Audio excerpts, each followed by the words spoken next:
Now, Burnley are an interesting team to watch at championship level. Scott Parker has got Burnley in the top three. They've got a favourable run of games coming up, but is that enough? We are watching a football team who are conceding absolutely no goals. On average, 1 goal every 3.5 games, everybody. 9 goals conceded all season, 20 clean sheets. Insane records, but still, football fans are looking at Scott Parker's Burnley. Burnley fans are looking at Scott Parker's Burnley and thinking, this isn't exciting, this is dull, and we don't want to see this anymore. We're going to be getting into that in this video, everybody. Let me know what you think in the comment section below. Let's go. So, Burnley versus Leeds, 0-0 stalemate, was one of the most boring games I've ever watched, and it got me thinking about what Burnley watch week in, week out. Now, Leeds United fans have seen their side create the most big chances. They've seen the highest XG in the division. They've seen Leeds score 53 goals.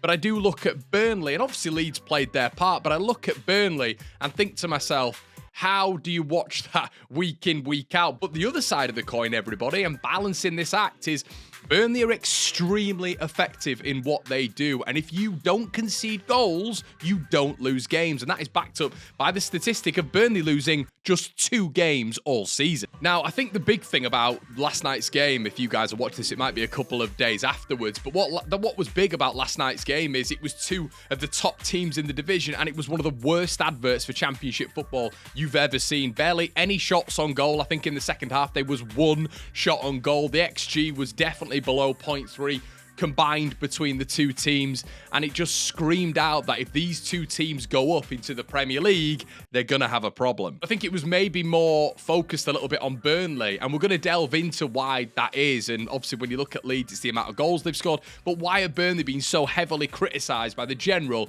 football perspective? So currently Burnley have the best away record in the division, which I think is superb. How Scott Parker sets up Burnley is so they don't get beat, but they have the quality as well on the counter-attack with players like Koleosho, who's not been amazing this season, but Jadon Anthony, Zian Fleming and co, to really hurt teams. But building out from the back and maintaining strength when it comes to defence, especially away from home, is imperative in getting promoted. 15 games, 9 wins. That is so good on the road. 31 points picked up by Parker's side. And that's extraordinary, really, when you look at the championship. Let's just have a look at Sheffield United in second on 26 points, Sunderland in third on 23 points, and Leeds in 4th on 22 points. So Burnley's away form is exceptional. They've actually not lost any games at home, which when you look at their record, you think to yourself, flipping heck, like no losses at home. It must be a good record, but it's not. They're 7th when it comes to their home form. They've drawn a lot of games, and I believe last night was their 5th draw out of 6. Burnley's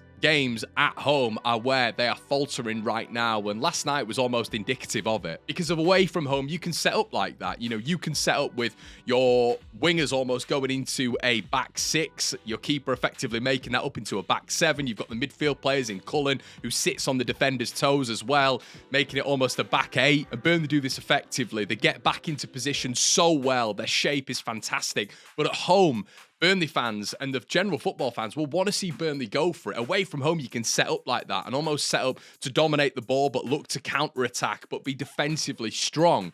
But at home, fans want to see, especially when Burnley have had Vincent Kompany, who dominated the ball, but he was dynamic. They were fluid on the wings. They were exciting. When they've had him very recently in the championship, in their last championship campaign, going from that now to a Scott Parker side, who many are saying isn't utilising a lot of their forward players effectively enough. But on the balancing act of it, everybody, it might be boring, it might not be exciting to watch, but if Burnley get promoted, who cares? I mean, if they get in the playoffs and their defensive display keeps up like that, who on earth is going to beat them? It's going to be so difficult to break them down. They've got such an understanding, such a synergy between the back line now with Bashir Humphreys, with Esteve, with Egan Riley, with Connor Roberts, with James Trafford and Cullen just in front of them. They've got such an understanding right now, and they're playing week in, week out, such partnerships within that back 5-6, that if they just don't concede goals, Burnley are going to be okay this season. Now, of course, you can't draw your way to the title, and to the top two, and that's what Burnley fans are probably unequivocally a little bit worried about. They have to score goals, and that's the problem. They've got games coming up right now which are very favourable, and you're looking at those Burnley games, but I think a lot of fans are just a little bit perturbed by, if they are carrying on this home form, which has seen them draw at home to Stoke recently, draw at home to Derby recently, then when you're playing other teams this division, maybe the lower league teams of which they are coming up against, are they going to draw again? It's all right keeping it out, but can they effectively score goals? Can they effectively create chances? Bear in mind that against Plymouth, it was the first time that they've scored 2 goals since August. So Burnley, effective, extremely effective in keeping the ball out, but it's got to be the other side as well that they've been profitable. They've took their run without conceding a goal to 10 hours after drawing with Leeds United at home. As I've just mentioned, they've conceded 9 goals in 29 games this season. That is a joint record in English football history, level with Jose Mourinho's Chelsea side. I'm talking about Ferreira, Carvalho, John Terry, Ashley Cole, that team. They're on the same level with that. It's staggering how they're in single-digit numbers in terms of conceding goals. You've got to give Scott Parker and Burnley plaudits for that. But maybe you look at the game against Leeds United, it's a home game, and this is symptomatic probably of why Burnley fans are a little bit upset right now. It was such an opportunity last night for Burnley to go level with league leaders Leeds United. It's a home game. These are your opportunities to dominate possession, to take the ball away from Leeds United, to show your quality. Leeds played their part last night, and other teams have played their part. But the overall point here is now, I think Burnley are on either 8 or 9 0-0 draws.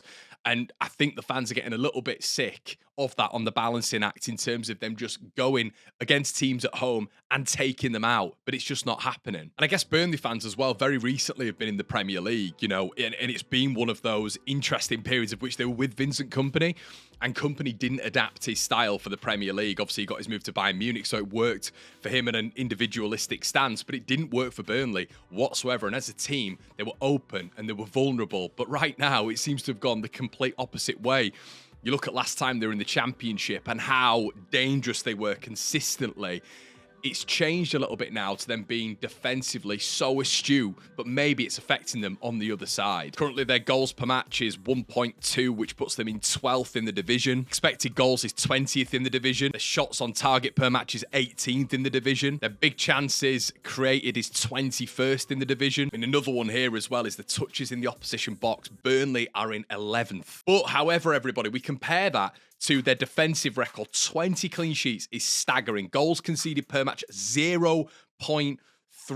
Unbelievable. And I guess this is the comparison. I wanted to make this with Scott Parker and Vincent Kompany because they've had 2 completely different styles when it comes to Burnley in the Championship. Vincent Kompany had Burnley, as I've just mentioned, playing such exciting football.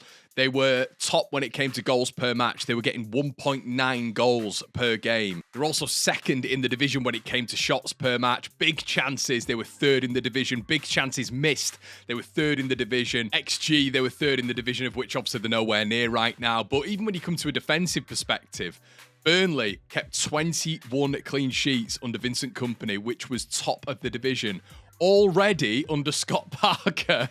And we finished the season in May. Today's the 28th of January. They've got 20 clean sheets. So it's a staggering statistic, but maybe, as you can see under Vincent Kompany, they mixed it up a lot more. And under Scott Parker, it's very, very defensively assured. And it feels like one statistic in terms of keeping the ball out and keeping that side of Burnley strong is definitely outweighing the attacking offensive side, which maybe Burnley fans are not really getting used to at this moment in time. And it's probably the Vincent Kompany effect not long ago where they were loving that style of football, where there was a mix of both, really. The interesting part of that Vincent Kompany side is the goal difference ended at 52, which is unbelievable. They conceded 35 goals, but they scored 87. They lost 3 games as well, so it wasn't like Burnley were just poor at the back and they were, beating teams, but they didn't really care. They were stunning at the back as well. I mean, this season they've lost 2 games at home. Throughout that entire season under Vincent Kompany, they lost 3. I mean, you look at who finished second in Sheffield United, they lost 11 games that season. So Burnley fans, let me know in the comment section below how you feel about this. Is it because because it's almost like a recent comparison between Vincent Kompany.